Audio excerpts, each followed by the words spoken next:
Good morning. कैसे हैं आप लोग? ठीक हैं? हाँ। आज बहुत ज्यादा बच्चे दिख रहे हैं।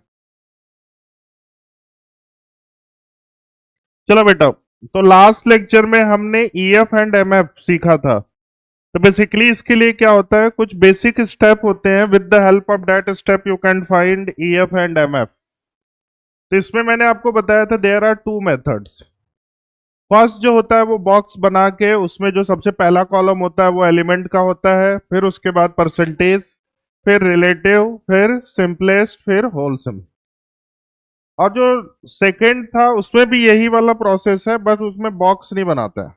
क्लियर है बच्चा? तो ये दोनों मेथड्स पे हमने बहुत सारे क्वेश्चंस प्रैक्टिस कर लिए हैं। आई होप कि आपको ये टॉपिक बहुत अच्छे से समझ में आ गया होगा। क्लियर है? तो चलो एक क्वेश्चन और करते हैं, फिर हम आगे बढ़ जाएंगे। तो स्टार्ट करते हैं। N organic compound. कुछ, हाँ। रिवीजन 5 के बाद, आज 5 है ना? कल से रिवीजन स्टार्ट हो जाएगा।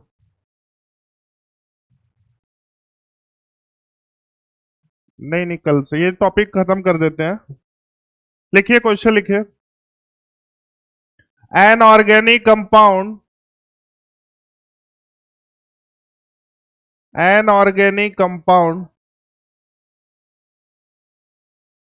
Carbon equal to 80%, hydrogen is equal to 20%, mass of organic compound.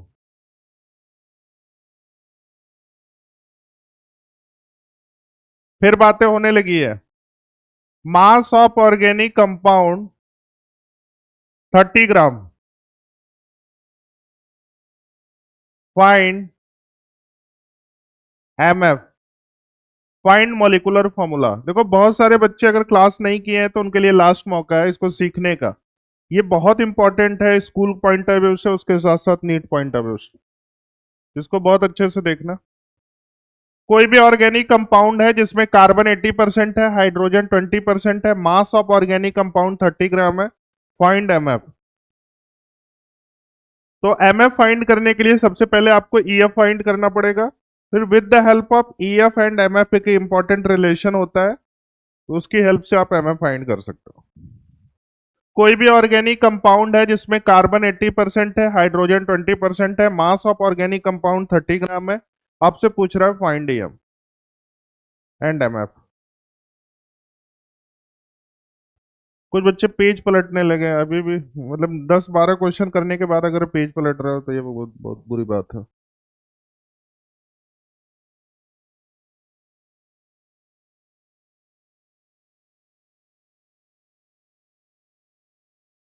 चलो मैं सॉल्व करूं बेटा। कितने लोगों का हो गया? बहुत इजी है। इसका है तो तुमको ईएफ याद होगा, इस तरह का क्वेश्चन तुमने बहुत सारा किया भी है। Very good. अब ईएफ पता चल जाएगा तो उसकी हेल्प से एमएफ फाइंड कर सकते हो।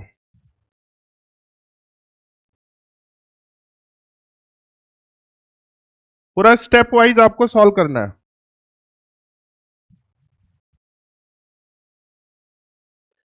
कितने लोगों का हो गया? चलो, जिसका नहीं हुआ बेटा सारे बच्चे बोर्ड पे देखो, ये आपके लिए लास्ट मौका है, इस बार सीख लेना है।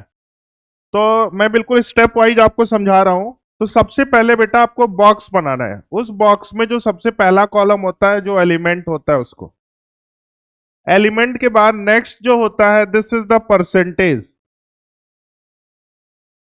परसेंटेज के बाद होता है this is the relative.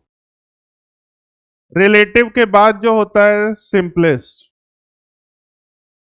Simplest के बाद जो होता है this is the whole simplest. ये आपको स्टेप फॉलो करना है। अब देखो, क्वेश्चन में आपको दो एलिमेंट दिया हुआ है, एक तो कार्बन दिया हुआ है, दूसरा हाइड्रोजन। इसका परसेंटेज भी गिवन है। कार्बन का कितना परसेंट दिया हुआ है? 80। तो ये यहां पे 80% और हाइड्रोजन कितना है? 20%। नेक्स्ट स्टेप में बेटा देखो, रिलेटिव में क्या करते हैं, जितना परसेंटेज दिया रहेगा divided by atomic mass. Atomic mass. तो परसेंटेज कितना है? 80 डिवाइडेड बाई 12। 12 24 6.6।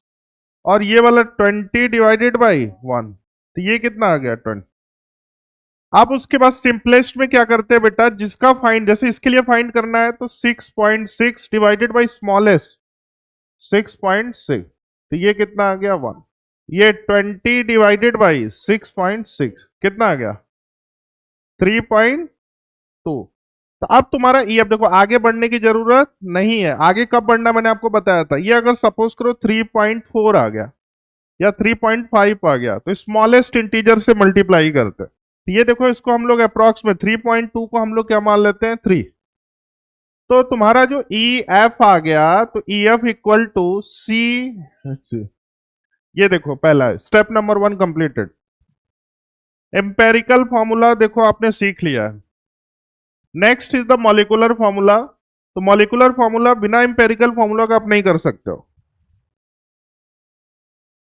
तो एम एफ इक्वल टू, एक रिल फॉर्मूला होता था M F equal to N into E F, और N equal to mass of organic compound. तो मास ऑफ ऑर्गेनिक कंपाउंड कितना है 30 डिवाइडेड बाई मोलर मास कितना हो जाएगा 50। ये कितना आ गया 2।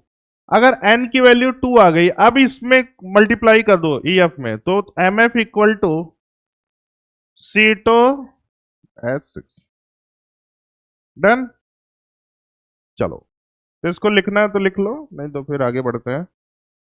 एक क्वेश्चन और करके फिर आगे, ये थोड़ा अच्छा क्वेश्चन है, इसमें कैलकुलेशन वाला पार्ट। एक क्वेश्चन और करना चाहोगे आप? चलो लिखिए, तो नेक्स्ट पेज पे चले हम लोग।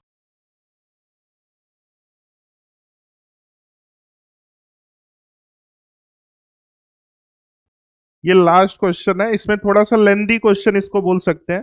3 एलिमेंट है, एक तो के है, दूसरा क्रोमियम है, दूसरा तीसरा ऑक्सीजन है। अब इसका परसेंटेज दिया हुआ है, इसका 26.6%, इसका 35.4 और इसका 38। ठीक है बेटा, इसका 38। पोटेशियम का कितना होता है एटॉमिक मास 39, क्रोमियम का कितना होता है 52, ऑक्सीजन का 60। अब ये मास ऑफ ऑर्गेनिक कंपाउंड दिया हुआ है 882 ग्राम। यहां पे मैं ऊपर लिख देता हूं, ये देखो एलिमेंट हो गया, ये उसका परसेंटेज हो गया। नेक्स्ट, पहले आप ईएफ फाइंड करो बेटा, ईएफ तो कर सकते हो इतने। फाइंड ईएफ,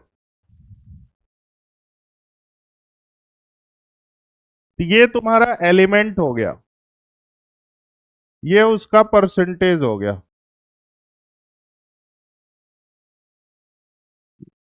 नेक्स्ट रिलेटिव,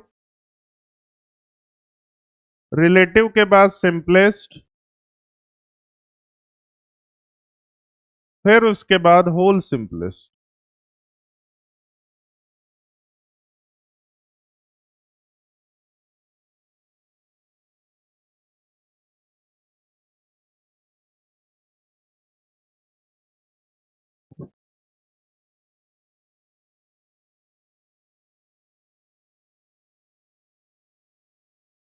बातें नहीं बेटा, टेक इट सीरियसली, अपने से करोगे तो ज्यादा अच्छा रहेगा।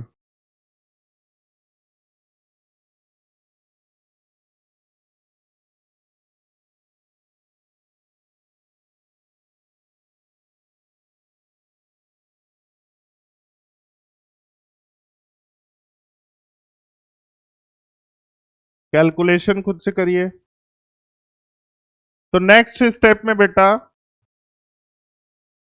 26.6 डिवाइडेड बाई 39 कितना आ गया, कोई बता सकता है? 0.66।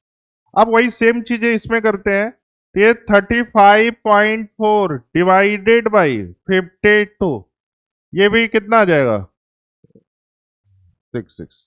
अब ये वाला स्टेप देखते हैं, तो 38 डिवाइडेड बाई 16, तो 16 दोनों 32, 2.3 से। यहां तक बोलो डन। अब नेक्स्ट स्टेप बेटा आपको पता है, जिसका फाइंड करना है, मतलब 0.66 डिवाइडेड बाई स्मॉलेस्ट, तो 0.6, ये कितना आ गया 1। अब उसके बाद ये भी कितना आ जाएगा बोलो 0.66, ये भी कितना आ गया 1।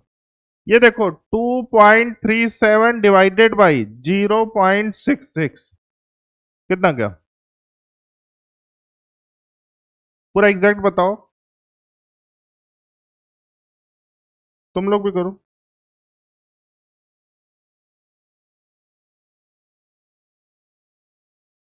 कितना आ रहा है, 3 पॉइंट, तो 3.5 मान ले बेटा। अब बताओ आगे बढ़ने की जरूरत है कि नहीं है, क्योंकि वो सिंपलेस्ट फॉर्म नहीं आया है। तो नेक्स्ट स्टेप में क्या करते हैं, into into two into two.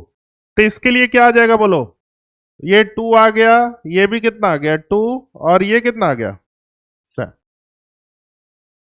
अब तुम्हारा ईएफ क्या आ जाएगा बताइए, EF equal to EF equal to के 2 आ गया, सी आर 2 ओ 7। बोलो यहां तक कोई दिक्कत है तो बताइए। अब ये इसमें बोल रहा है, एक और डाटा दिया हुआ है, मास ऑफ ऑर्गेनिक कंपाउंड दिया हुआ है 882 ग्राम। मास ऑफ ऑर्गेनिक कंपाउंड जो दिया हुआ है, मास ऑफ ऑर्गेनिक कंपाउंड कितना दिया हुआ है, 882 ग्राम। अब आपसे पूछ रहा है एमएफ, हो जाएगा। मास ऑफ ऑर्गेनिक कंपाउंड दिया हुआ, एन की वैल्यू इसकी हेल्प से फाइंड कर दो। ईएफ का मोलर मास कितना आ रहा है बेटा, ईएफ का मोलर मास जो है वो 290। देखो कैसे आया, पहले तुम लोग कर लो फिर एक साथ समझो।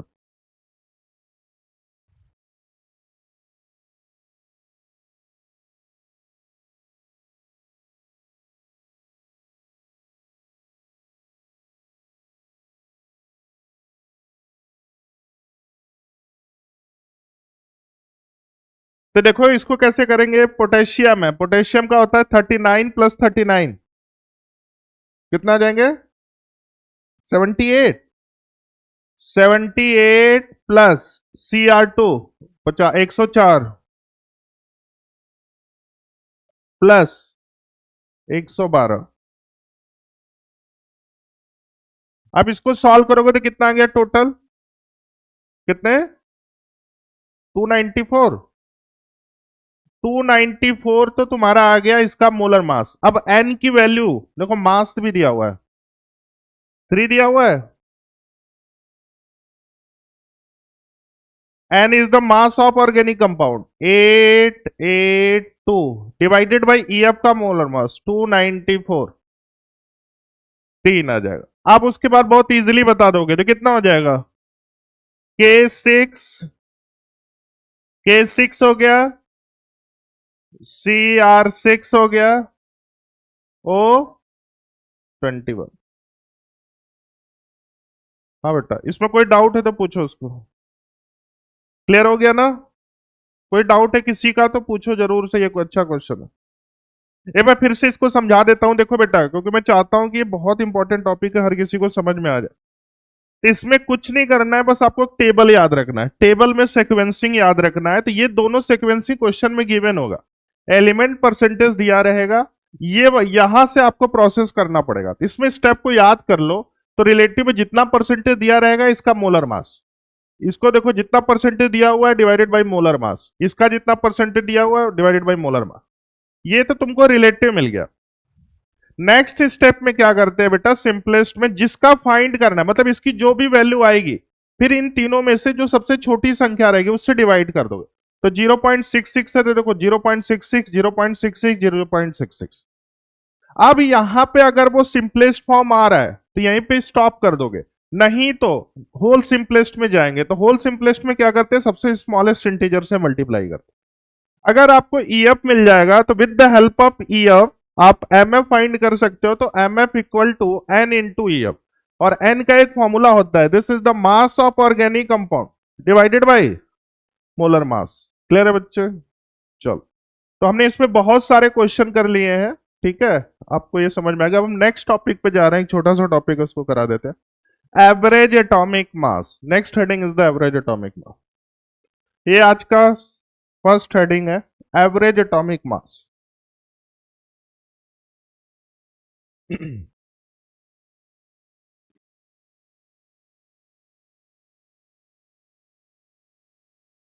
एवरेज एटॉमिक मास।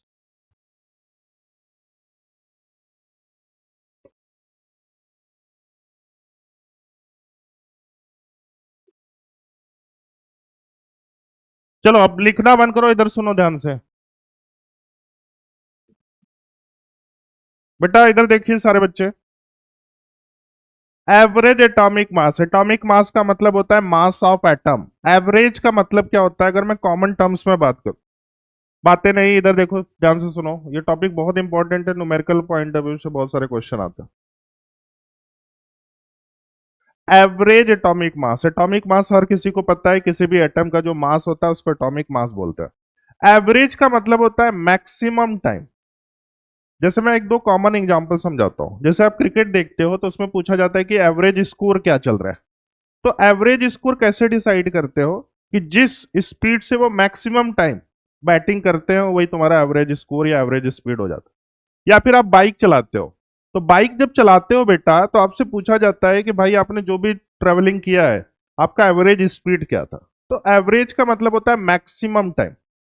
जैसे आपने 100 किलोमीटर ट्रेवल किया, 100 किलोमीटर ट्रेवल किया उस, बेटा देखो फिर से हमको गुस्सा आ जाएगा फिर,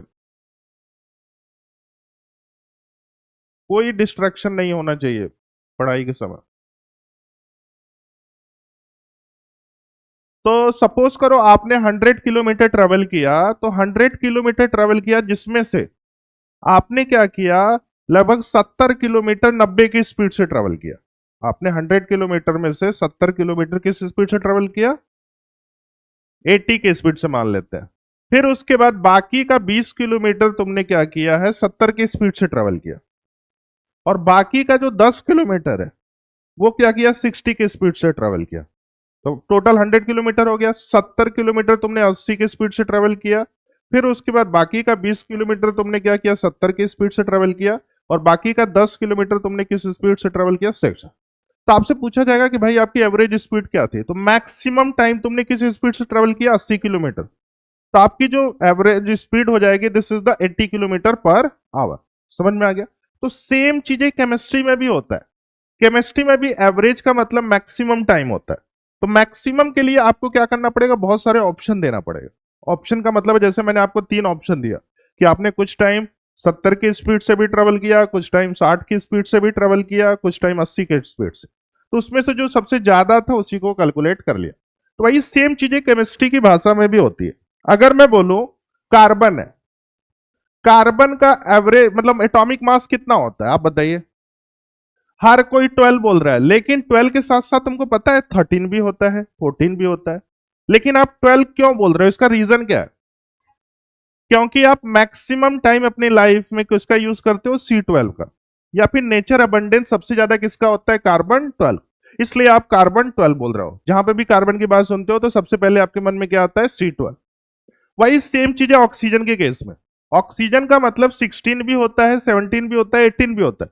लेकिन आप जब भी ऑक्सीजन का नाम सुनते हो तो सबसे पहले आपके मन में क्या आता है, 16। तो बेटा देखो यहाँ पे ऑप्शन दिया जा रहा है, तो वही सेम चीजें एवरेज एटॉमिक मास में। तो एवरेज एटॉमिक मास में आंसर पहले से पता होता है। अगर ऑक्सीजन की बात चलेगी तो ऑक्सीजन मैक्सिमम टाइम क्या हो जाता है, 16, तो उसका आंसर ऑब्वियसली 16 आएगा। अगर कार्बन की बात चलेगी तो कार्बन का एवरेज एटॉमिक मास कितना होता है, 12। लेकिन ये कैसे क्या होता है, ये नेचर अबंडेंस पर डिफाइन होता है। तो सबसे पहले इसका एक छोटा सा एक दो पॉइंट लिखते हैं। जो एवरेज एटॉमिक मास होता है, this concept is applicable for isotopic element, मतलब एक से ज्यादा एलिमेंट के जो अप्लीकेबल होते हैं उसी के लिए। तो this concept is applicable, this concept is applicable for isotopic element.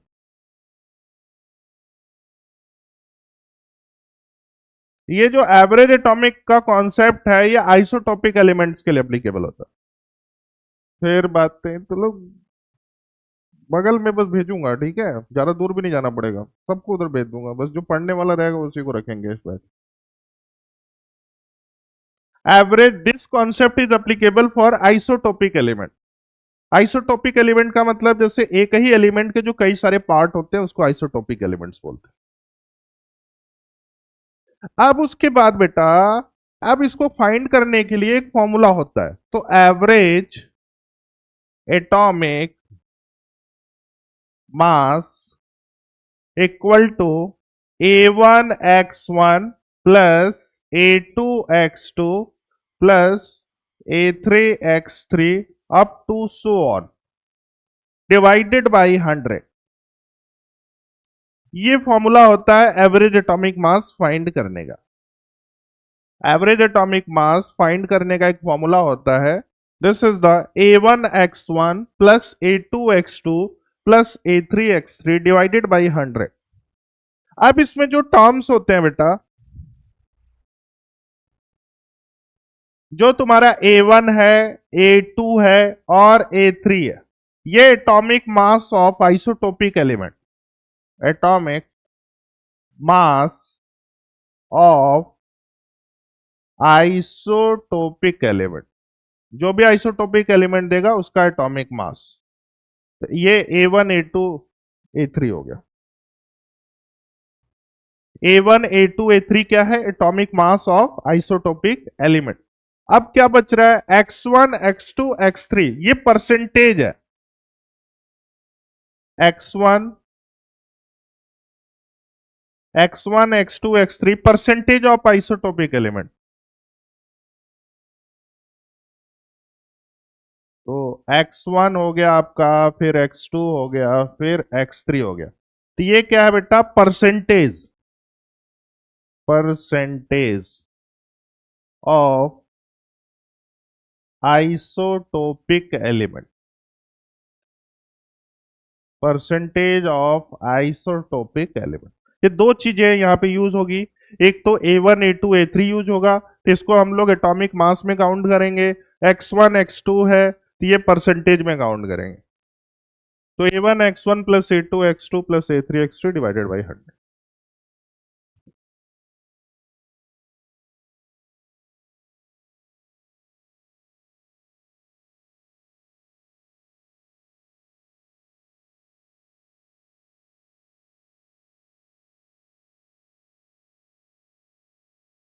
हो गया बेटा?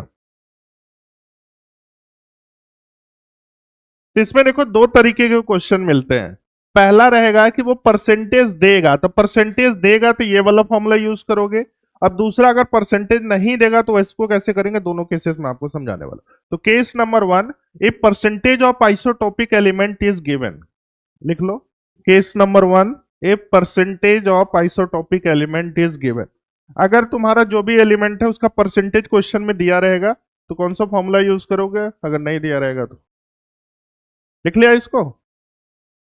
Next, case number 1, case number 1, case number 1 क्या? अभी सारी बातें किसके लिए चलेगी? अगर percentage of isotopic element given रहेगा। Percentage of isotopic element, percentage of isotopic element is given. अगर आपके क्वेश्चन में percentage of isotopic element given रहेगा तो फॉर्मूला वही है, क्या है? A1x1 plus A2x2। तो लिख लो आप इसको एक बार फिर से, एवरेज एटॉमिक मास, वैसे तो ये क्लास 9 10th में पढ़े होगे तुम लोग।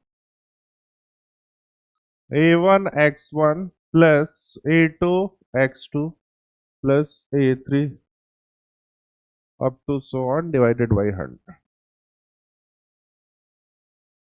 अब देखो बेटा, मैं क्वेश्चन कराऊंगा, ठीक है? इसका आंसर पहले से पता है। अगर ऑक्सीजन वाले एलिमेंट की बात चलेगी तो उसका आंसर ऑब्वियसली क्या आएगा? 16। तो डायरेक्ट मैं आप क्वेश्चन ले रहा हूं। अभी सारी बातें देखो केस नंबर 1 की चल रही है। केस नंबर 1 का मतलब, अगर तुम्हारा परसेंटेज दिया हुआ है किसी भी आइसोटोपिक एलिमेंट्स का, तो अब डायरेक्ट हम क्वेश्चन पे आ रहे हैं बेटा। बस एक ही फॉर्मूला यूज होता है, A1x1 plus A2x2 divided by 100। चलो अब डायरेक्ट क्वेश्चन लिखते हैं। लिख लिया इसको? देखो क्वेश्चन कैसे पूछेगा, हम अच्छे से लिख लेते हैं। वो बोलेगा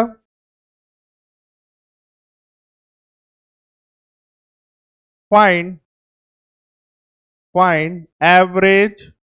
atomic mass average atomic mass of Cl35 Cl37।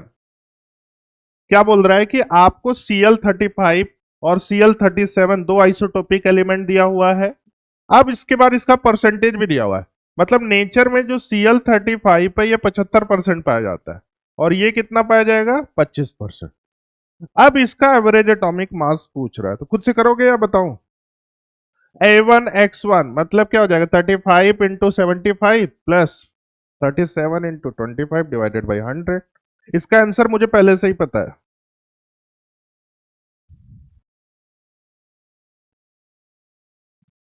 चलो देखते हैं,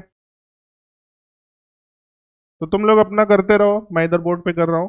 average atomic mass equal to A1X1, चलो फिर से लिख देता हूं, A1X1 plus A2 divided by 100। अब बेटा A1 और A2 क्या है, एटॉमिक मास ऑफ एलिमेंट, तो इसको हम यहीं पे लिख देते हैं। तो 35 into 75 plus 37 into 25 divided by 100। बोलो आ रहा है। देखो कैलकुलेटर निकालने वाले सावधान रहे, आगे का रास्ता बहुत खतरनाक है। हाँ? ट्रेन आगे लड़ सकती है, एक्सीडेंट हो सकता है। अभी आपको बोर्ड देना है, हाँ? ट्वेल्थ ट्वेल्थ देना है ना।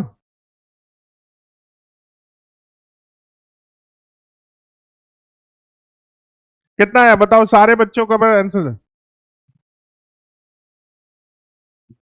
अरे वो तो डायरेक्ट तू आंसर बता रहा है, पहले इन दोनों को सॉल्व करके कितना आ रहा है बताओ। 2625 प्लस 2700 डिवाइडेड बाई। अब ये इसको सॉल्व करोगे तो कितना आ जाएगा ये।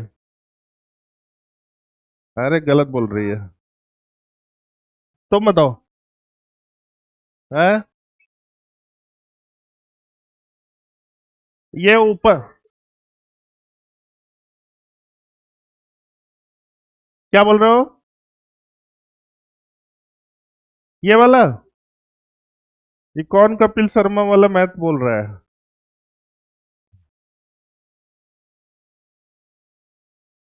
ये बताओ यहां पे क्या आ रहा है, 9925, तो इसको सॉल्व करोगे तो कुछ 3500 कितना आ रहा है, 355।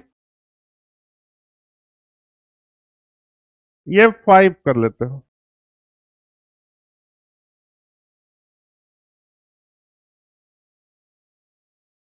चलो इधर देखो, अब देखो इसमें क्या क्या दिक्कत आती है बच्चों को। सबसे पहले तो इसका यूनिट पूछेंगे, तो एटॉमिक मास है बेटा, तो एटॉमिक मास की ऑब्वियसली यूनिट क्या होती है, एएमयू या फिर यू।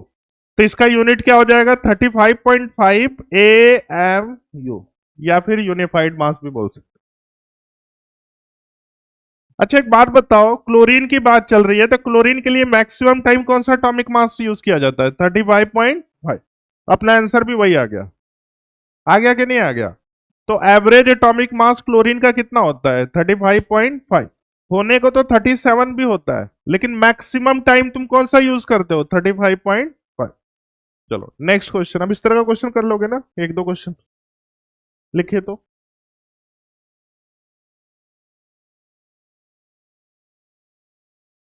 लिखो, Cu63 है। नेक्स्ट क्वेश्चन, एक तो Cu63 है, Cu65 है, इसका परसेंटेज 70% और इसका 30%। आंसर पहले से ही पता है।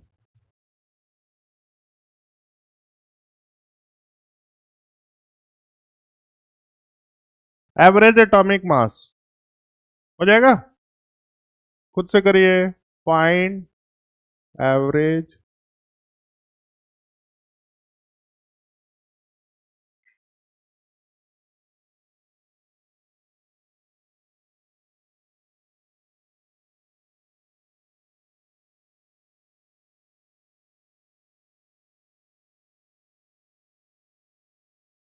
ये क्या, इसको क्यों रखा है?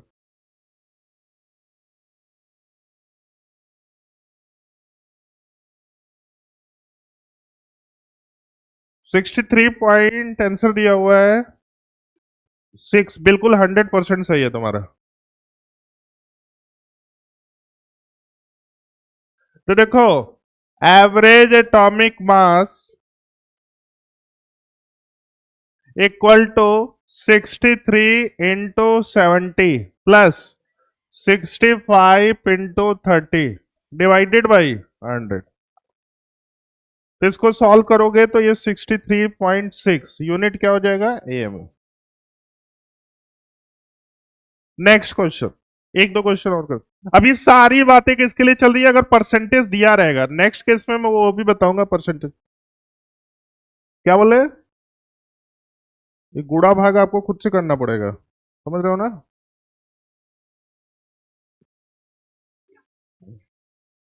Next third.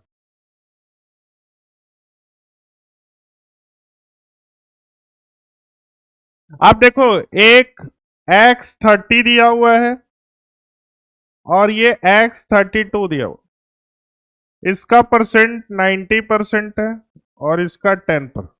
इसका पूछ रहा है एवरेज एटॉमिक मास X30 X32 फाइंड।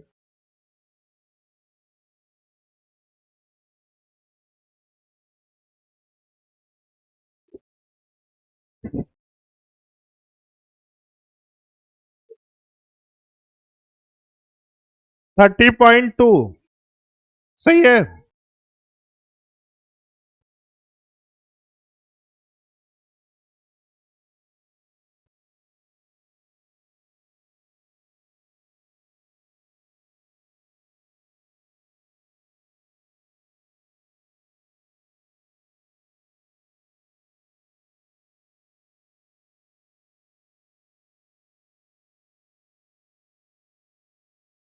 ये एक अच्छा क्वेश्चन है, करो तो ये 3 एलिमेंट के लिए। नेक्स्ट, X200 है। X2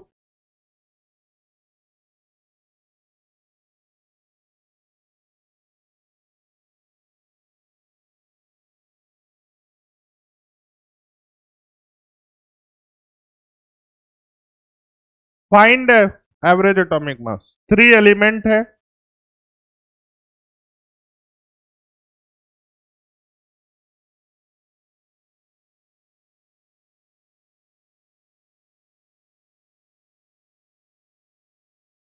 ये सबका नोटबुक मैं देखने वाला हूं कितना अच्छे से तुम लोग सॉल्व कर रहे हो। कैलकुलेशन के लिए एक दूसरा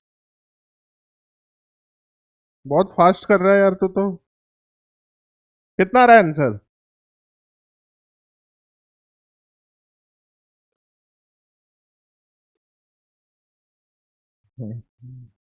क्या कर रही है?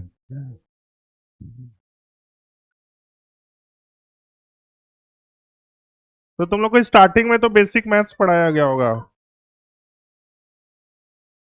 स्टार्टिंग में फिजिक्स में बेसिक मैथ्स ही तो होता है। कितना रहा आंसर बताइए। सॉल्व करो सब। बिल्कुल सही है, देखो इन्होंने एएमयू।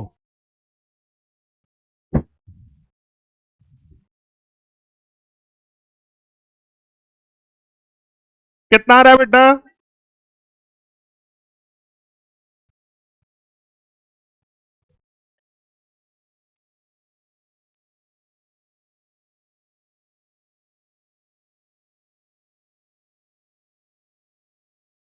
ये आंसर दिया हुआ है। कितने लोगों का आ रहा है ये? आराम से घर पे इसको करना, फॉर्मूला तो पता है, कॉन्सेप्ट पता है ना? जोड़ घटाना घर पे। नेक्स्ट, अब आ जाते हैं केस नंबर 2। केस नंबर 2 हम जो भी करने वाले हैं उसमें परसेंटेज नहीं दिया रहा है। नेक्स्ट, इस तरह का क्वेश्चन कर लोगे ना बेटा, बस A1 x1 plus A2 x2 divided by 100। Case number 2,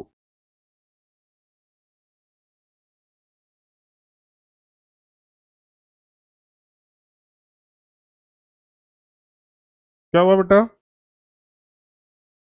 when percentage of ice, पहले शांत हो जाओ तुम लोग यार, बहुत बातें करते हो। अब क्या किया जाए बताओ, जो बातें कर रहे हो उससे क्वेश्चन पूछा जाए बाहर, तो सारी लड़कियां बाहर चली जाएंगी। हाँ? सबसे ज्यादा बातें कौन करता है? तुम लोग भी तो पीछे बैठे हो। बॉयज बातें करते कि नहीं? हाँ? 95 पॉइंट कितना है इसका? हाँ। भाई इसकी चर्चाएं हर तरफ चल रही है, हर कोई इस बोल रहा है कि 95 पॉइंट कुछ आया है इस बैच से हाईएस्ट। तो मतलब फेमस हो गया ये। किसका है, तुम्हारा है? हाईएस्ट किसका है इस बैच में? कितना है? 95 पॉइंट समथिंग है ना कुछ? तुम्हारा? अबे, तो मेरे से भी कम आ गया। मेरा मेरा 86 था, जिसमें मैथ्स में 100 आउट ऑफ 100। और सेकंड टॉपर कौन है? एबव 90 वाला और कौन है? कितना बेटा? 94?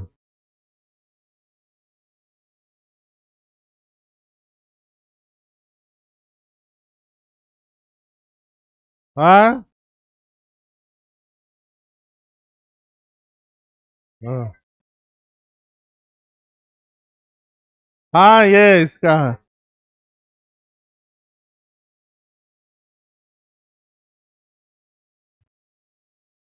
अपने यहाँ एक वो कंट्री टॉपर भी है।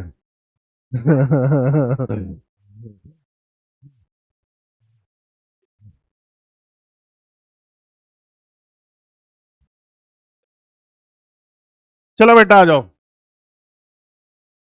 अब हम देखने वाले हैं केस नंबर 2। केस नंबर 2 जो है, अगर आपके क्वेश्चन में परसेंटेज नहीं दिया रहेगा तो when percentage is not given, अब कोई बातें नहीं चलेगी। When percentage is not given, जब आपके क्वेश्चन में परसेंटेज नहीं दिया रहेगा तो हम कैसे फाइंड करेंगे एवरेज एटॉमिक मास? तो बेटा देखो, इसके लिए मैं डायरेक्ट एक क्वेश्चन लेके आपको समझाऊंगा। इसमें सिंपल मैथ से हम लोग कर सकते हैं, क्योंकि आपको पता है टोटल 100% होता है। तो एक को x मान लो, एक को 100 - x। चलो एक क्वेश्चन लेके समझाते हैं। जैसे सपोज करो क्वेश्चन ऐसे देगा, फाइंड, सारे बच्चे क्वेश्चन अच्छे से लिखो, find percentage of isotopic element, find percentage of isotopic element of boron. Boron 10 है और दूसरा जो है बोरॉन 11 है। Find percentage of isotopic element of boron 10 and boron 11। Average atomic mass दिया हुआ है, average atomic mass equal to 10.8। 10.8। तो बेटा इसका परसेंटेज पूछ रहा है, तो हम लोग वही सेम फॉर्मूला कर सकते हैं। चलो साथ में कर लेते हैं। चलो लिखना बंद करो, बोर्ड पे देखो, मैं सॉल्व कर रहा हूं। तो बेटा देखो, सबसे पहले फॉर्मूला मेरे को बताओ क्या था। Average atomic mass equal to, क्या फॉर्मूला होता था बोलो? A1 x1 plus divided by 100। अब देखो बेटा, हम क्या करने वाले, इसको x मान लेते हैं और इसको कितना मान लेते हैं? 100 माइनस एक्स। अब देखो, तो एवरेज एटॉमिक मास तुम्हारा दिया है, कितना दिया हुआ है? 10 पॉइंट, बोलते रहो, 8। अब A1 atomic mass of element 10 दिया हुआ है, तो 10 इंटू एक्स प्लस, बताओ तुम लोग, 11 into 100 minus x divided by 100। अब बेटा देखो, इसको इसमें मल्टीप्लाई कर देते हैं, ये कितना आ जाएगा? 1080। देखो इसको थोड़ा सा यहीं पे कर ले, ये कितना आ जाएगा बोलो? 1080। अब उसके बाद ये वाला, ये कितना हो जाएगा? बोलते रहो तुम लोग कैलकुलेशन। 10x प्लस ये 1100 वेरी गुड, 1100 माइनस 11x। ठीक है बेटा। अब उसके बाद देखो ये कितना आ जाएगा बोलो। तो ये देखो इधर चला जाएगा, तो ये कितना हो जाएगा, minus x. Minus x is equal to 20, -20। अब x बराबर कितना आ जाएगा बोलो, 20। तो एक का अगर 20 आएगा तो दूसरे का ऑब्वियसली कितना हो जाएगा, 80। 100 - 20। समझ में आया कि नहीं आया बेटा? तो इसको तुम अच्छे से छापो, तुम लोग छापने में तो तुम लोग एक्सपर्ट हो ही।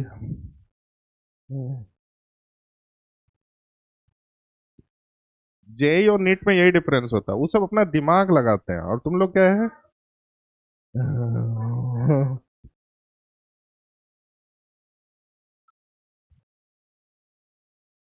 चलो कोई नहीं, अगला क्वेश्चन करोगे तुम लोग।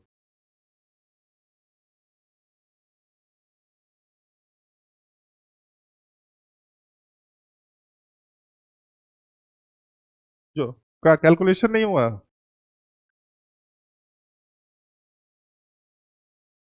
तुम लोग का मैथ्स जो है ना, सुनते हैं कि बहुत इस, इस, स्पॉन्टेनियस है, स्पॉन्टेनियस।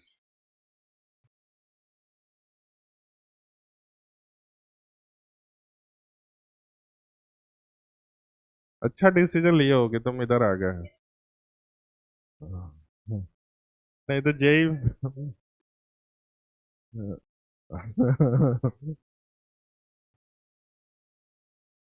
अगर मैथ ले लेते तो हम हार्ड हार्ड मैथ्स पढ़ना पड़ता है, कैलकुलस है, इंटीग्रेशन, डिफरेंशिएशन। नेक्स्ट क्वेश्चन लिख लिया बेटा? चलो अब अगला क्वेश्चन आप खुद से करोगे, लिखो। एक बार फिर से इसको देखो, समझते हैं बेटा। तो देयर आर टू केसेस। पहला जो केस था एवरेज एटॉमिक मास का, उसमें परसेंटेज दिया था, तो उसके लिए A1 X1 A2 X2 divided by 100। अब इस केस में परसेंटेज नहीं दिया, तो सिंपल मैथ से टोटल 100 होता है, एक को x, एक को 100 माइनस एक्स, और एवरेज एटॉमिक मास दिया रहेगा, वहां से x की वैल्यू फाइंड कर लो। एक क्वेश्चन और लिखो, तो इसको शॉर्टकट में लिख रहे हैं। आपको दिया हुआ है Cu63 दिया हुआ है। एक तो Cu63 है, दूसरा जो है वो Cu65 है। अब इसका एवरेज एटॉमिक मास दिया हुआ है, एवरेज एटॉमिक मास ये कितना दिया हुआ, 63.5। फाइंड परसेंटेज हो जाएगा बेटा, फाइंड परसेंटेज, फाइंड परसेंटेज। वही सेम चीजें हैं, एक को एक्स मानो। सही है। तो एक को एक्स मानो, इसको 100 माइनस एक्स। तो एवरेज एटॉमिक मास, डायरेक्ट मैं कर रहा हूं, ठीक है, इसको लिखने की जरूरत नहीं है बार बार। एवरेज एटॉमिक मास दिया हुआ है 63.5, equal to 63 into x plus 65 into 100 minus x divided by 100। अब इसको इसमें मल्टीप्लाई करो, 63 कितना आ जाएगा बोलो, 5, और ये 63x प्लस ये कितना हो जाएगा, 6500 माइनस 65x। अब ये वाला इधर आ जाएगा, तो -2x। ये कितना आ जाएगा बोलो, माइनस करो, x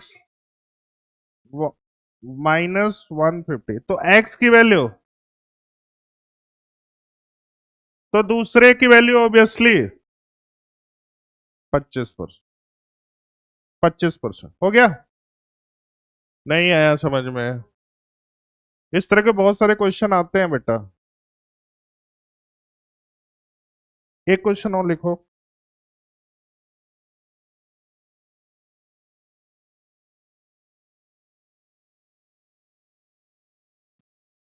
इसको अच्छे से लिख लो बेटा, सारा क्वेश्चन देखो। हाँ, क्या हुआ? Next question. Cl35 है, Cl37 है, एवरेज एटॉमिक मास। जिसका हो गया ये वाला क्वेश्चन करे तो यहां पे लिख दे।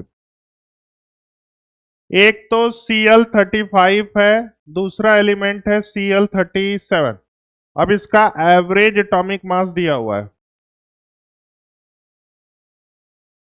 35.5। 35.5। अब आपसे पूछ रहा है परसेंटेज, हो जाएगा ना, करो।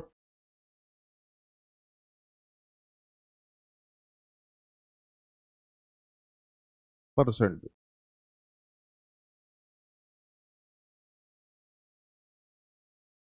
क्योंकि बताओ।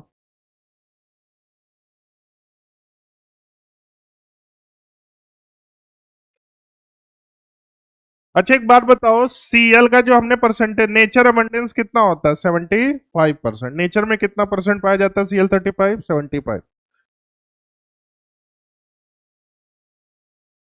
ये हमने देखो बहुत सारे क्वेश्चन कर लिए, आपके मॉड्यूल में भी है, उसको कर लेना। अब हम जा रहे हैं, देखो अभी हमने छोटे छोटे टूल्स को बिल्कुल रेडी कर लिया। अब ये सारे टूल्स को एक साथ हम कंबाइन करेंगे, उसको बोलते हैं स्टाइसोमेट्रिक कोफिशिएंट।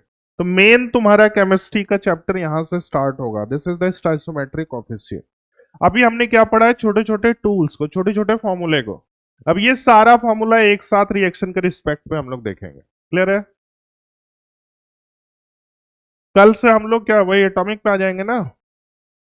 तो एटॉमिक कैसे करना है पूरा, वो उधर से या टॉपिक रिवाइज? देखो इतना टाइम नहीं है, 5 दिन में अपने को 5 टॉपिक कर सकते हैं। Bore atomic model, photo electric effect, spectrum, electromagnetic radiation. सबसे लेंदी टॉपिक कौन सा लगा तुमको एटॉमिक में? हाँ, बोलो, तुम बताओ। पढ़े ही नहीं मतलब, आते थे ना? अरे ऐसा थोड़ी। तुमको बताओ, सब लोग बताओ। तुमको बेटा सबसे एटॉमिक में जो टॉपिक नहीं समझ में आया वो बताओ। सबसे डिफिकल्ट टॉपिक कौन सा लगा, तुम लोग बताओ। हाँ, बोर एटॉमिक मॉडल, चलो अब समझ सुन लिया। हाँ, आप बताइए। ये एकदम आराम से घूमते रहते हैं, चाट फुल्की, हाँ? खाते रहते हैं, हाँ? तो टॉपिक आ गया है, एक तो बोर एटॉमिक मॉडल, स्पेक्ट्रम, और आप बताइए इंटरनेशनल बोर्ड। कौन सा टॉपिक है?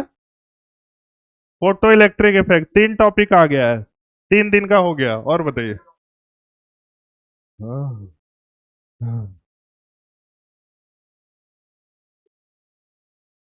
और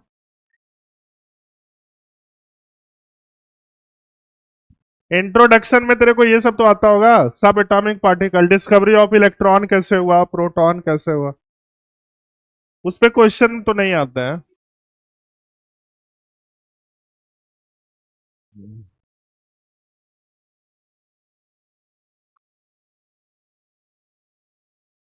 चलो कल से टॉपिक स्टार्ट करेंगे, ठीक है बेटा? चलो अभी अभी थोड़ा इसको सिंक्रोनाइज कर लेते हैं। एकदम शांत हो जाओ। देखो ये मोल कॉन्सेप्ट भी बहुत लेंदी है, तो इसमें क्या है कि सारी चीजें अगर सिस्टमेटिक तरीके से नहीं करोगे तो आपको बहुत दिक्कत हो जाएगा। तो अभी हमने क्या किया, छोटे छोटे टूल्स को पढ़ लिया है। टूल्स में क्या क्या था? सबसे पहले हमने नंबर ऑफ मोल्स के फॉर्मूले पढ़ लिए। नंबर ऑफ मोल्स के बाद हमने एसटीपी एनटीपी देख लिया, आर की वैल्यू देख लिया। ये सब छोटे छोटे टूल्स का काम करेंगे। अभी जो आज से मैं स्टार्ट कर रहा हूं, this is the stoichiometric coefficient. तो अब आज के बाद जो भी हम चैप्टर पढ़ेंगे मोल कॉन्सेप्ट का, उसमें रिएक्शन मिलेगा। अभी रिएक्शन मिला था? एक भी रिएक्शन नहीं मिला था। हमने कैसे क्वेश्चन सॉल्व किए थे? 2 ग्राम H2O, 5 ग्राम N2O, ऐसे इसमें नंबर ऑफ मोल बताओ, या फिर उसका सब एटॉमिक पार्टिकल्स बताओ, या फिर एवरेज एटॉमिक। लेकिन अब हम इसको रिएक्शन में कनेक्ट करने जा रहे हैं, ठीक है? तो इसको बोलते हैं स्टैचोमेट्रिक कोफिशिएंट। तो आज का लिखो हेडिंग, सबसे इंपॉर्टेंट,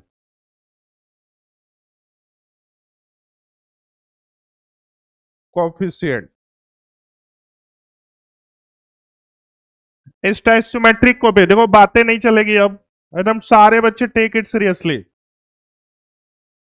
स्टैचोमेट्रिक कोफिशिएंट, इसको किसी किसी बुक में स्टैचोमेट्रिक कैलकुलेशन भी बोलते हैं। कोफिशिएंट को कैलकुलेशन, एकदम अच्छे से लिखते चलो, और सारी बातें बोर्ड पे बस सुनते रहोगे, अपने आप सारी चीजें क्लियर हो जाए। कोफिशिएंट को कैलकुलेशन। अब देखो मैं इसको ना पूरा फुल एनर्जी से पढ़ाऊंगा, एकदम कोई डिस्टरबेंस नहीं होना चाहिए, एकदम ध्यान से सुनते रहो ना, मजा आएगा इस चैप्टर में। तो स्टैचोमेट्रिक कैलकुलेशन या स्टैचोमेट्रिक कोफिशिएंट। तो अब इस टॉपिक का मेन उद्देश्य क्या है कि हम जितने भी प्रीवियस में टूल्स पढ़े हैं अब सारे यहां पे एक साथ कंबाइन करने वाले। तो सबसे पहला मैंने आपको बोला कि अब क्या है कि हमको रिएक्शन मिलने वाले, केमिकल रिएक्शन मिलेंगे। तो केमिकल रिएक्शंस के बारे में कुछ बेसिक टर्म्स होता है, पहले उसके बारे में देख लेते हैं, फिर उसको हम छोटे छोटे टूल्स के साथ कंबाइन करेंगे। तो स्टोइकोमेट्रिक कैलकुलेशन या स्टोइकोमेट्रिक कोएफिशिएंट। अब बेटा देखो, जैसे मैं कोई सा भी केमिकल रिएक्शन ले रहा हूं, फॉर एग्जाम्पल मेरे पास एक रिएक्शन है N2 plus 3H2, it gives to 2NH3। ये कोई भी केमिस्ट्री का रिएक्शन है, केमिकल रिएक्शन। तो बेटा देखो, इसमें बेसिक इंफॉर्मेशन आपको पता होना चाहिए कि सबसे पहला पार्ट, कि इस वाले पार्ट को हम रिएक्टेंट बोलते हैं। क्या बोलते हैं बेटा? रिएक्टेंट। और इस वाले पार्ट को हम क्या बोलेंगे? प्रोडक्ट। ये तो देखो सबको पता है कि नहीं? रिएक्शन को दो पार्ट में डिवाइड करते हैं, first is the reactant, second is the product. चलो, अब दूसरी बातें क्या आपको याद रखनी है किसी भी रिएक्शन के रिस्पेक्ट में, कि यहां पे बेटा जैसे N2 है, H2 है, इसको हम क्या पढ़ते हैं आपको पता है? N2 है जैसे concentration, N2 concentration of N2 and concentration of H2, इसको क्या पढ़ोगे आपको पता है बेटा? बताओ, कोई बता सकता है? क्या रीड करोगे? चलो अब ध्यान से सुनो, लिखते भी चलना है, सुनना है। तो इस वाले, अच्छा ये तो पक्का पता है कि ये रिएक्टेंट का पार्ट होता है। तो इस रिएक्टेंट का जो कॉन्सेंट्रेशन है, this is the N2, this is the H2। तो N2 और H2 को आज के बाद क्या बोलोगे? Concentration of reactant. रिएक्टेंट का जो टर्म्स होता है, दिस इज कॉल्ड कॉन्सेंट्रेशन, मतलब जिससे मिलके बनता है। तो किससे किससे मिलके बन रहा है? एक तो N2 से मिलके बन रहा है, दूसरा H2 से। तो आज के बाद कोई भी बोलेगा तो इसको क्या बोलोगे? Concentration, concentration of reactant. तो दूसरी बातें भी आपको पता चल गई। कॉन्सेंट्रेट, अभी बेसिक चीजें करा रहा हूं, फिर इसको हम कनेक्ट करेंगे। चलो ठीक है। अब बताओ NH3 को क्या बोलोगे? ये प्रोडक्ट होता है, और NH3 क्या है? उसका कॉन्सेंट्रेशन। तो आज के बाद कोई बोलेगा भाई NH3 क्या है, तो इसको क्या बोलोगे? बोलो, concentration of product, concentration of product. चलो बेटा, तो इसमें सारे टर्म्स को देख लिए।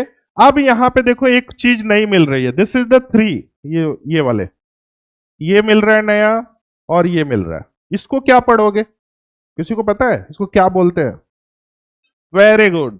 तो ये देखो 3 है, this is the stoichiometric coefficient of reactant, या फिर स्टोइकोमेट्रिक कोएफिशिएंट ऑफ H2, कुछ भी बोल सकते। तो तीसरा टर्म्स आपको मिल गया बेटा 3। 3 को हम लोग बोलेंगे स्टोइकोमेट्रिक कोएफिशिएंट, कोएफिशिएंट ऑफ, बोलो बोलो, रिएक्टेंट। अब दोबारा मैं ये सब चीजें नहीं बोलूंगा, अभी हम देखना है कि किसी भी रिएक्शन में क्या क्या रेड करते हैं, क्या क्या पार्ट होते हैं। 2 को क्या बोलोगे आप बताओ?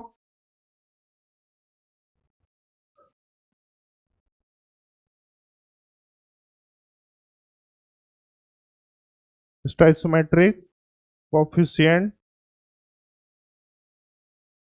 Of product. चलो बेटा, पहले ये बेसिक चीजें आपको पता चल गई कि किसी भी रिएक्शन में क्या क्या टर्म्स होते हैं, उसको हम लोग कैसे कैसे डिनोट करते हैं। तो पहला पार्ट, कोई भी रिएक्शन में दो पार्ट होता है, रिएक्टेंट और प्रोडक्ट। फिर उसके बाद बेटा उसमें जो टर्म्स होते हैं उसको बोलते हैं कॉन्सेंट्रेशन, रिएक्टेंट वाले टर्म्स को। प्रोडक्ट वाले जो टर्म्स होते हैं उसको बोलो प्रोडक्ट कॉन्सेंट्रेशन।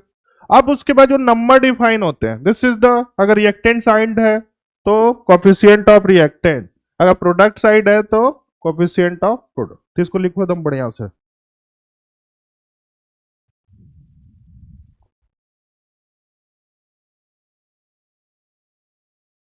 हाँ बेटा, क्या? स्टोइकोमेट्रिक कोफिशिएंट, हाँ, कॉफिशिएंट इसको बोलते हैं। स्टाइ देखो, इसको कोई कोई स्टैच्यूमेट्रिक बोलता है, कोई कोई स्टाइक्योमेट्रिक बोलता है। STOICHIOME,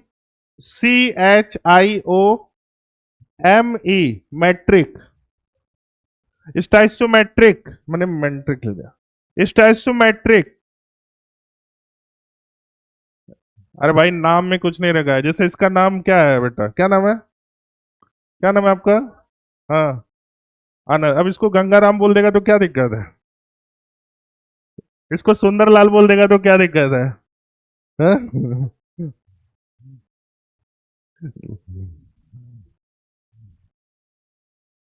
बोलो, मंगरू लाल।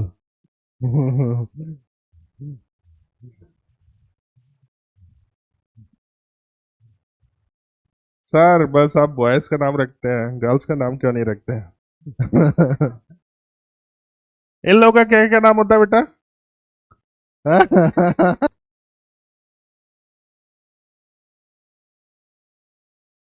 अभी तो अच्छा अच्छा नाम होता है।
चलो बेटा, तो अभी हम क्या, देखो इसका हेडिंग डालना है आपको, स्टैचोमेट्रिक कोफिशिएंट। इसमें हम लोग देख रहे हैं किसी भी रिएक्शन को रिएक्शन एनालिसिस करके हेडिंग डाल सकते हो, या तो स्टैचोमेट्रिक कोफिशिएंट। हम लोग किसी भी रिएक्शन को एनालिसिस कर रहे हैं, ठीक है? तो ये सारी चीजें किसमें चल रही है? रिएक्शन एनालिसिस में। किसी भी रिएक्शन को कैसे हम एनालिसिस कर सकते हैं? तो पहला टर्म्स रिएक्टेंट प्रोडक्ट। बेटा बातें ना इधर देखो, इसमें दो पार्ट होता है, first is the reactant, second is the product.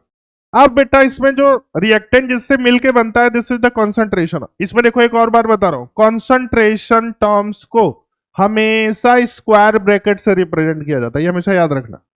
Normal bracket में नहीं, concentration is just like a molarity, आगे आप पढ़ोगे इसको हमेशा स्क्वायर ब्रैकेट में, तो ये भी स्क्वायर ब्रैकेट, ये भी स्क्वायर ब्रैकेट। अब कॉन्सेंट्रेशन ऑफ प्रोडक्ट है तो कॉन्सेंट्रेशन को हमेशा स्क्वायर ब्रैकेट में। अब उसके बाद जो उनके नंबर होते हैं, दिस इज द कोफिशिएंट। इसको देखो बोलने के लिए कोई स्टाइक्योमेट्रिक बोलता है, कोई स्टाइक्योमेट्रिक बोलता है, तो आपको जो अच्छा लगे कुछ भी बोल सकते हो। तो ये देखो हमने रिएक्शन एनालिसिस किया है कि रिएक्शन को क्या क्या कैसे कैसे हम लोग डिवाइड करते हैं। अब हम देखने वाले हैं कि किसी भी रिएक्शंस में मोल कैसे डिफाइन करते हैं, वॉल्यूम कैसे डिफाइन करते हैं, मास कैसे डिफाइन करते हैं वो। नेक्स्ट, अब यही वाला सेम हम लोग ले लेते हैं। जैसे हमने रिएक्शन क्या लिया था, बोलो, N2 plus 3H2, 8 gives to. चलो इधर देखो बेटा, सारी बात। तो मेरा सबसे पहला पार्ट है बेटा कि आपको बताना है कि इसमें मास कितने होंगे, तो मास ऑफ रिएक्टेंट मास। चलो सबसे पहला क्वेश्चन है कि law of conservation of mass को फॉलो कर रहा है कि नहीं, खुद से चेक कर सकते हो। कर रहा है। कैसे? चलो तो N2 है तो 14 ग्राम, इधर 14 ग्राम प्लस ये कितने हो जाएंगे, 6, 28 ग्राम होगा। या तुम लोग बेवकूफ हो, कुछ आता नहीं है।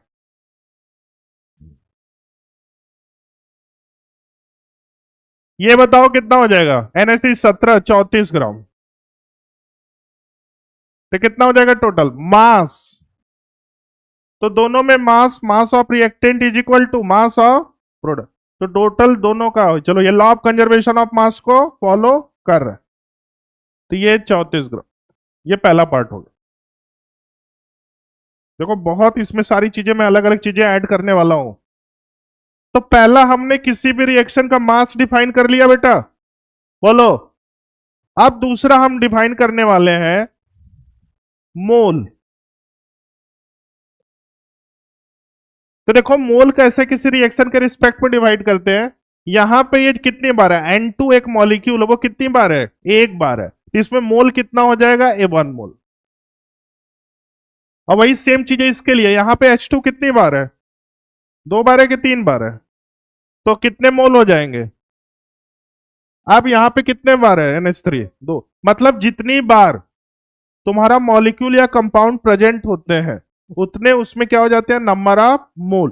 तो कोई भी रिएक्शन दिया रहेगा तो सबसे पहले मास आप ऐसे डिफाइन करोगे, मोल मतलब जितनी बार प्रेजेंट है। तो यहाँ पे 1 मोल हो गए, यहाँ पे 3 मोल हो गए, यहाँ पे 2 मोल हो गए।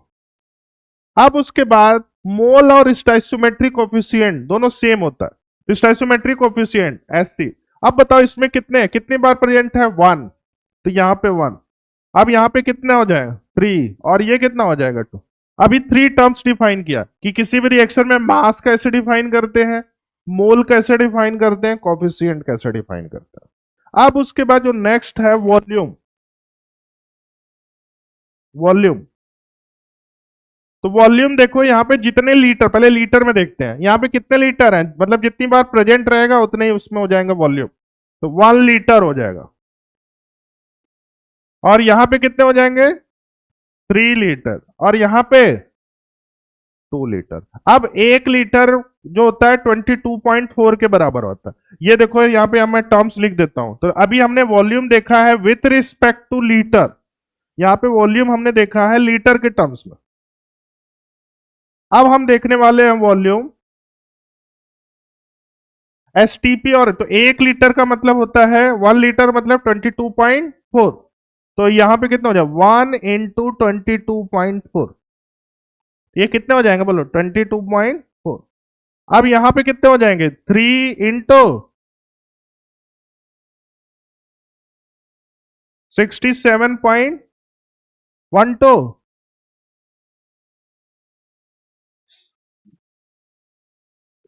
कितना हो जाएगा, 2। अब उसी तरह ये कितना हो जाएगा, 2 × 44.8। बोलो बेटा ये वॉल्यूम हमने किस में देख लिया, बताओ वॉल्यूम किस में देखा, STP में।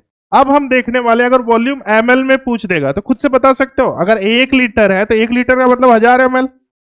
तो यहाँ पे कितने 1000 ml हो जाएंगे, यहाँ पे कितने हो जाएंगे, 3000 ml हो जाएंगे, यहाँ पे क्या हो जाएंगे, 2। समझ में आया कि नहीं आया। तो ये हमने नई चीज सीखा है कि किसी भी रिएक्शन में मास कैसे डिफाइन करते हैं, मोल कैसे डिफाइन करते हैं, कोफिशिएंट कैसे डिफाइन करते हैं। इसको लिखो बेटा, रिएक्शन एनालिसिस कर रहे हैं हमें। ये सब चीजें देखो एकदम अच्छे से पता रहेंगी ना, तभी आप रिएक्शन को कर पाओगे। तो इसलिए सब छोटी छोटी चीजें एकदम अच्छे से समझ जाओ।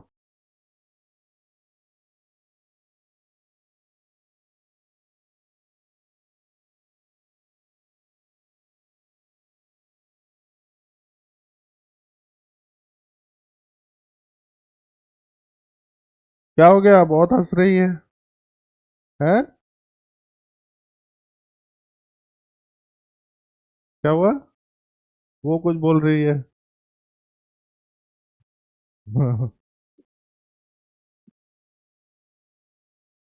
ये क्या बोल रही हो बेटा,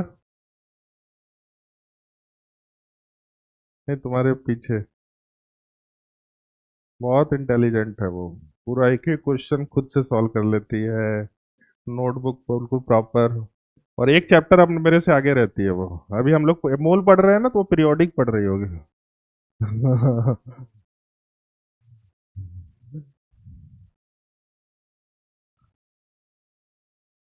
अब तू लोग तो 2 चैप्टर पीछे रहता है। इसका मतलब हम लोग मोल पढ़ रहे हैं तो तू लोग अभी स्टार्ट ही नहीं किया।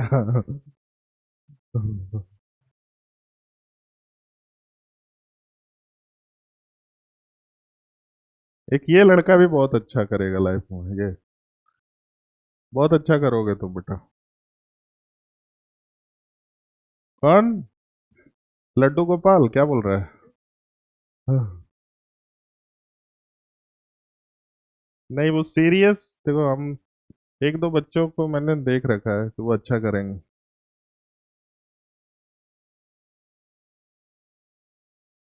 तो बेटा देखो, हमने क्या किया, किसी भी रिएक्शन में मास, कोई सा भी रिएक्शन रहेगा उसमें मास इस तरह फाइंड कर लोगे। मोल ऐसे फाइंड करोगे। मोल क्या होता है, जितनी बार प्रेजेंट होता है एटम या मॉलिक्यूल वही उसके मोल हो जाएंगे। तो देखो यहाँ पे एक बार है तो एक बार, यहाँ पे तीन बार है तो तीन बार, यहाँ पे दो बार है तो दो बार। अब उसके बाद कोफिशिएंट, यहाँ पे कितने कोफिशिएंट, वन हो जाएगा, यहाँ पे थ्री हो जाएगा, यहाँ पे टू। अब उसके बाद वॉल्यूम, वॉल्यूम देखो दो तरीके से डिफाइन कर सकते हैं, एक तो लीटर के टर्म्स में डिफाइन कर सकते हैं और एक एसटीपी।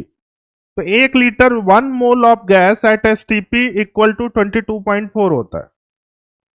तो एक लीटर मतलब वन इंटू 22.4, 2 लीटर मतलब 2 इंटू 22.4।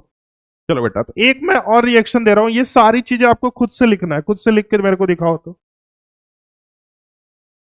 H2 प्लस I2, H2 प्लस I2, it gives two 2H। तो सबसे पहले मास लिखना है आपको, मास के बाद आपको लिखना है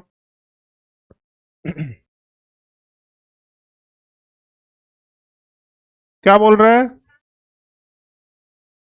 I2 का कितना होता है टोटल, 256 होता है ना, 257। तो दोनों का I2 का 157 कुछ होता है। रुको बता देते हैं।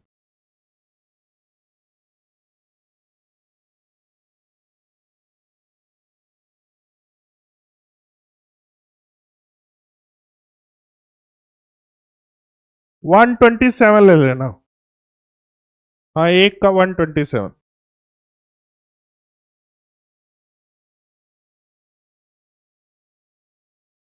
सारा जो पिछले क्वेश्चन के लिए किया था, मास, मोल, कोफिशिएंट, वॉल्यूम।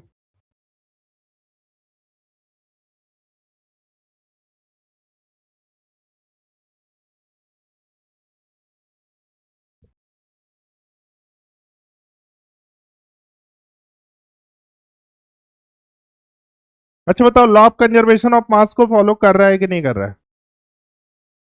कर रहा है, तो सही है।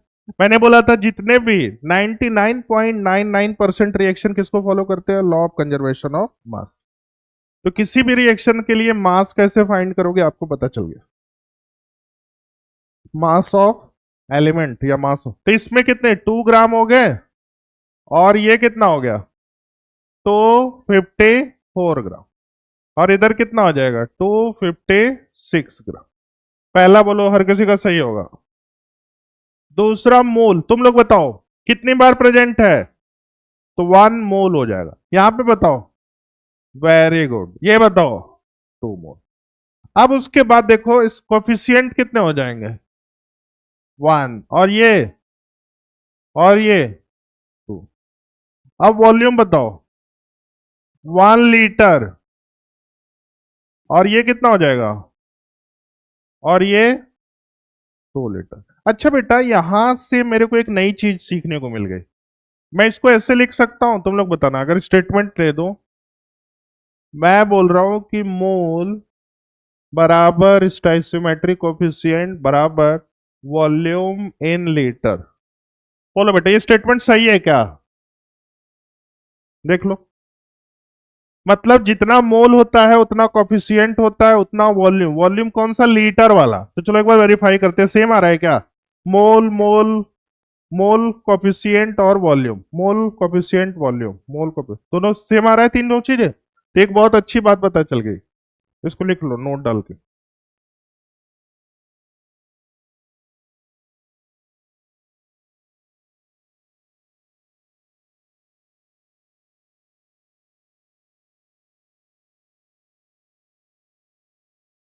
चलो एक क्वेश्चन और करो, इसमें देखो वॉल्यूम सब पे करना है, एसटीपी पे, फिर लीटर में, एमएल में, सब में करना। सेम क्वेश्चन है, 2A plus 3B, it gives to 4C+5D, ये कोई जनरल रिएक्शन है। इसमें मास तो लिख नहीं सकते क्योंकि ये क्या है, बोलो, रैंडम रिएक्शन लिया। तो नेक्स्ट इज द मोल। आपको, चलो मैं यहाँ पे जो जो चीजें लिख रहा हूँ वही वही लिखना है। पहले मोल लिखना है, second stoichiometric coefficient, third volume in litre, फिर फोर्थ वॉल्यूम ml, फिर उसके बाद फिफ्थ वॉल्यूम एट STP,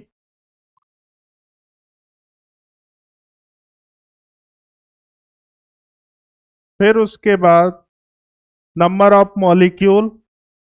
वो ये बहुत सारी चीजें आपको यहाँ पे मैंने एक दो तीन चीजें ऐड कर दी, number of molecule.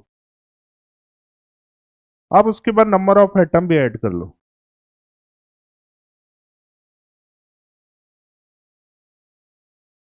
Number of atom भी ऐड कर दिया, नंबर ऑफ मॉलिक्यूल। एक एक चीज इसको हम बढ़िया से लिखते चलो।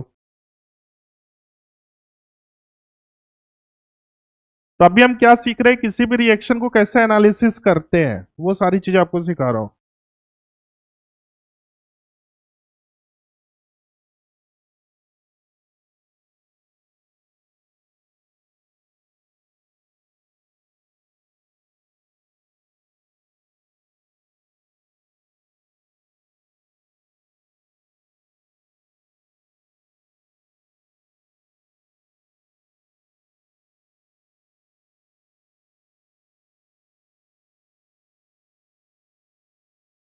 तुम सबका सही होना चाहिए बेटा।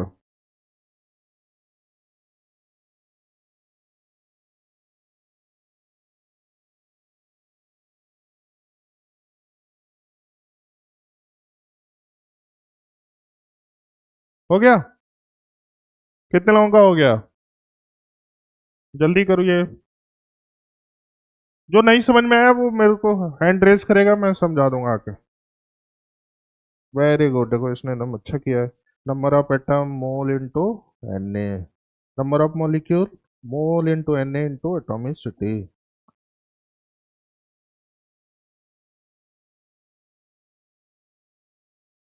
हाँ बेटा, इसको उठाओ।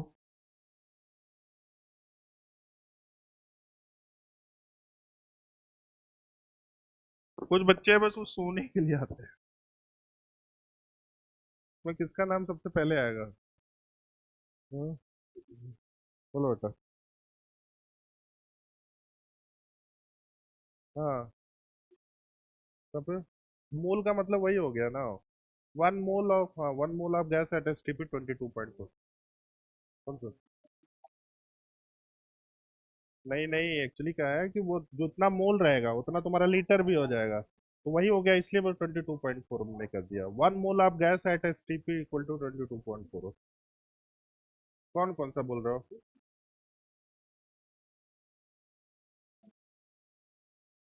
वॉल्यूम हमने उसके टर्म्स में लिया, लीटर वाले टर्म्स में लिया। मैंने एक्चुअली, तुम लोग उसको अलग तरीके से समझ रहे हो इसलिए। चलो ये देखो, पहले इसको कर लेते हैं। एक बच्चा बोल रहा है कि जो आपने लिखवाया है, mole divided by stoichiometric coefficient divided by volume. तो देखो, 1 मोल ऑफ गैस जो होता है वो 22.4 के बराबर होता है। तो उसको 1 मोल बोलो या 1 लीटर में बोलो, बस ये समझने का तरीका अलग है, क्योंकि जितने मोल होंगे उतने तुम्हारे क्या हो जाएंगे, बोलो बेटा, उतने ही तुम्हारे क्या हो जाएंगे, बोलो, लीटर हो जाएंगे।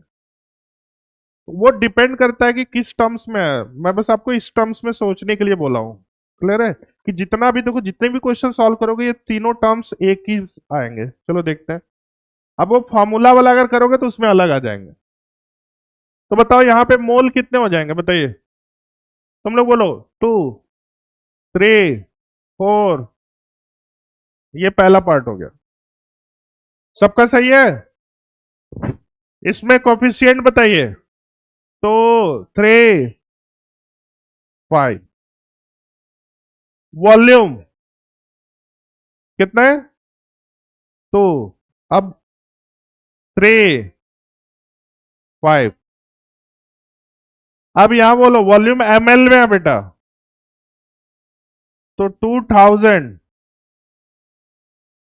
3000, 4000 ये ml। अब देखो बेटा एसटीपी है तो आपके लिए कोई एक स्टेटमेंट बताया गया, 1 mole of gas at STP equal to, 1 mole है तो कितना हो जाएगा, तो यहाँ पे 2 है तो 2 इंटू, इसको क्या लिख सकते हो 3 इंटू, और इसको 4 इंटू, और इसको 5 इंटू 22। डन, सबका सही है, पहले यहां तक मैच कर लो। आप देखो बेटा यहाँ पे नई चीजें, दो चीजें मैंने ऐड किया है, number of atom and number of molecule. तो नंबर ऑफ एटम का फॉर्मूला आपको क्या बताया गया बताइए तो, mole into N A into atomicity. तो देखो मोल कितना मोल है बताओ, 2 इंटू इंटू एटॉमिसिटी, मॉलिक्यूल है तो 2 Na हो जाएगा, इसके लिए कितना हो जाएगा, और इसके लिए, और इसके लिए 5 Na। डन। अब उसके बाद देखो इधर number of atom, number of atom कितना हो जाएगा बताओ, बस यहीं पे इंटू एटॉमिसिटी कर लो तो ये इसके लिए 4 Na आ जाएगा। अब बोलो 4 Na, और इसके लिए कितना आ जाएगा, और इसके लिए क्या आ जाएगा 16 Na, और इसके लिए 50 25। डन। तो बेटा देखो कॉन्सेप्ट अगर आपका अच्छा रहेगा तो कुछ भी पूछेगा, चाहे एटम पूछे, चाहे मॉलिक्यूल पूछे, चाहे नंबर ऑफ मोल पूछे, चाहे वॉल्यूम पूछे, कुछ भी पूछे आप बता सकते हो। चलो तो अभी बेटा ना ये सब चीजें हम विथ रिस्पेक्ट टू रिएक्शन, लेकिन क्वेश्चन कैसा आएगा, वो आपसे यूज करवाएगा जो आप calculation of number of mole पूछे पढ़े हो। तो अगर मास पूछेगा तो मास में देखो एक, बातें नहीं इधर देखो, तो अगर आपसे क्वेश्चन पूछेगा मास के रिस्पेक्ट में, तो मास के रिस्पेक्ट में मेरे पास दो टूल्स अब तक आ चुका है। पहला टूल्स है कि जैसे H2 है तो कितना हो गया, बोलो H2 2 2 4 ग्राम हो गया। अब दूसरा क्या पूछ सकता है मास के रिस्पेक्ट में, चाहे वो आपसे वो वाला फॉर्मूला यूज करवा दे, mass equal to case number 1 N equal to given mass divided by molar mass, तो given mass equal to mole into molar mass, बस ये दो फॉर्मूला में कुछ भी यूज करवा सकता है। तो जैसा रिजल्ट देगा, जैसा क्वेश्चन पूछेगा उस हिसाब से आपको अप्लाई करना। तो वो कैसे होगा, जब खूब सारे क्वेश्चन आप प्रैक्टिस करोगे तो अपने आप चीजें हो जाए। क्लियर है बच्चे। डन। तो अभी हम बेसिक चीजें देख रहे हैं कि रिएक्शन को कैसे एनालिसिस करते हो, ये सारी चीजें जितने भी टूल्स है मैं इसको अप्लाई करूंगा, ठीक है। तो वो हम लोग नेक्स्ट टर्म्स में करेंगे। तो अभी इसको यहीं पे स्टॉप कर दें। अब हम लोग नेक्स्ट लेक्चर में क्या करेंगे, एटॉमिक। अब एग्जाम बाद आपका वो करे, फिर से आ जाएंगे इसमें, अपने पास टाइम बहुत है।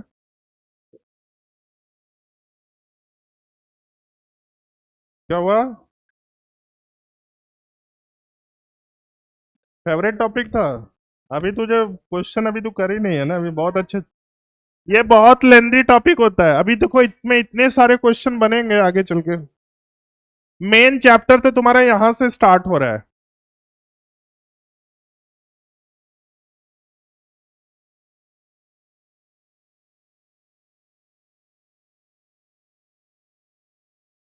कुछ होमवर्क दिया था,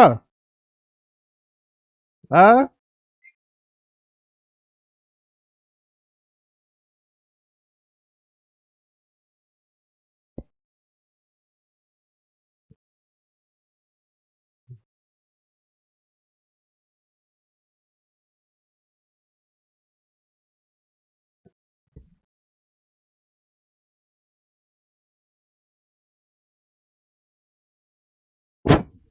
एटॉमिक, इधर है, इसको खड़ा करो, इधर है तू।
तो कल आप लोग एटॉमिक स्ट्रक्चर का मॉड्यूल और क्लास नोट्स ये दोनों चीजें लेके आना। तो कल हम लोग बोर करें या फोटो इलेक्ट्रिक इफेक्ट करें? हाँ, स्टार्टिंग में देखो वो लेक्चर उसमें क्वेश्चन आते नहीं है सब। Discovery of electron proton neutron ये सब तो तुम क्लास 9 10 से पढ़ते आ रहे होगे। Atomic model, Thomson Rutherford's, alpha scattering model, ये सब भी तो लोग बचपन से पढ़ता आ रहा है।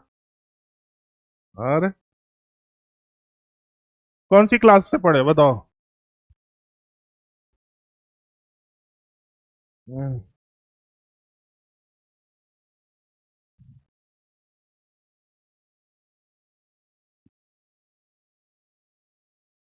नोटबुक किसके किसके पास नहीं है?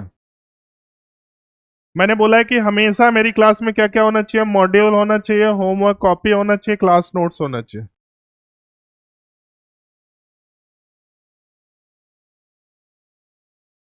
चेक कर ले। हाँ।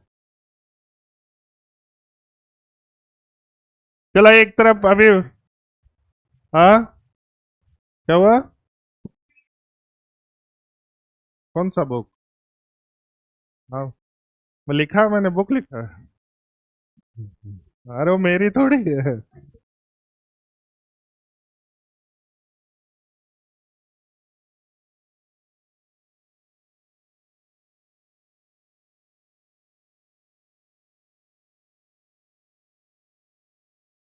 हाँ, चलो नाम लेने में शर्मा रहा है, मैं बता। हाँ।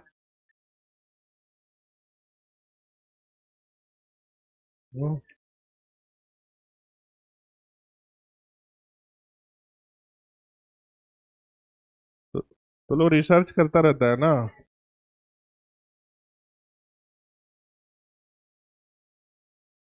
और क्या क्या रिसर्च किया? हाँ।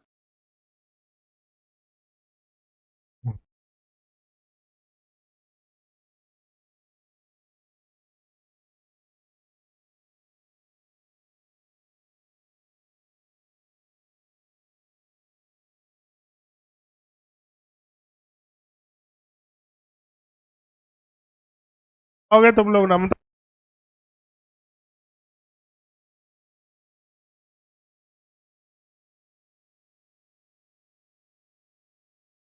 जैसे आईआईटी में एक स्कॉलरशिप होता है, उसको बोलते हैं एमसीएम स्कॉलरशिप।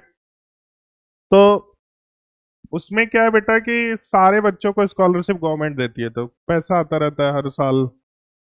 तो वो फिर एंजॉय कर सकते हो। बहुत पैसे वैसे मिलते रहते हैं बीच बीच में। कॉलेज में गवर्नमेंट को अगर अच्छे कॉलेज में जाएगा तो। अब सोचो आईआईटी की फीस जब मैं पढ़ता था 18,000 हॉस्टल का था, बताओ। और पूरे मतलब पूरे साल का। और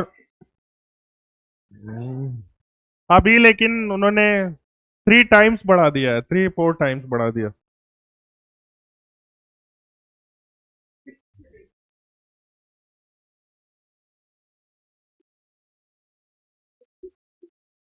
उस टाइम क्या तू हमको बुढ़ा समझ रहा है? हाँ?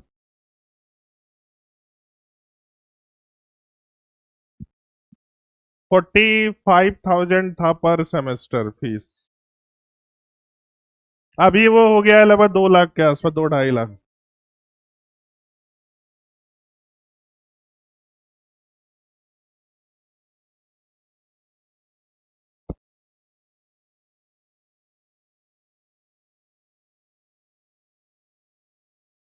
हाँ बेटा। हाँ, कॉलेज में। अच्छा। अच्छा, वो एलुमनाई मीट बोलते हैं उसको। तो एलुमनाई मीट तो उसमें जब भी मैं दिल्ली जाता हूँ तो कॉलेज जरूर जाता हूँ।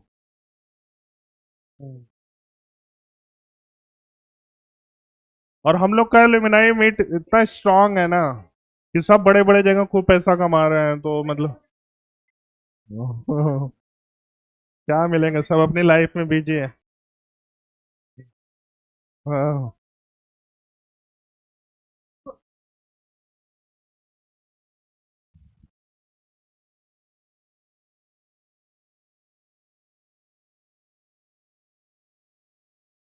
क्या हुआ? अब तो लोग को ना थोड़ा सीरियस बनाना पड़ेगा, तो लोग बहुत कैजुअल हो गया है। हाँ? फ्रेंड लोगों में कितने लोग थे?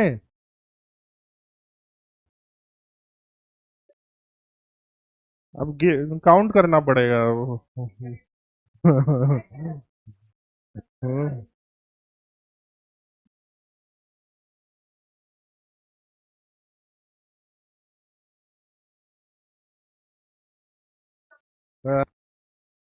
तो किसको याद भी नहीं होंगे।